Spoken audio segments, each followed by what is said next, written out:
வாசிக்கின்றோம்.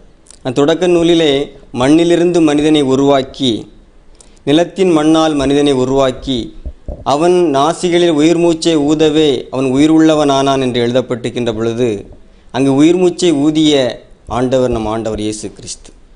அவரதற்குள்ளிருந்து தான் வாழ்வு என்பது மனிதனுக்குள் வந்திருக்கிறது. அந்த வாழ்வை குறித்து தான் எழுதப்பட்டிருக்கிறது, அவரிடம் வாழ்வு இருந்தது, அவ்வாழ்வு மனிதருக்கு ஒளியாக இருந்தது. ஆண்டவர் இயேசு கிறிஸ்துவிடமிருந்தே வாழ்வு என்கிற ஒளி மனிதனுக்கு உண்டாயிருக்கிறது.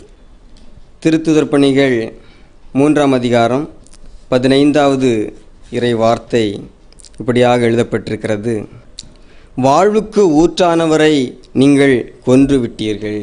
வாழ்வுக்கு ஊற்றானவர் ஆண்டவர் இயேசு கிறிஸ்து என்பதை இறை வார்த்தை தெளிவுபடுத்துகின்றது. வாழ்வு என்பது ஆண்டவர் இயேசு கிறிஸ்துவிடமிருந்தே வருகிறது. படைப்பின் தொடக்கம் முதற்கொண்டே சகலத்திற்கும் ஜீவன்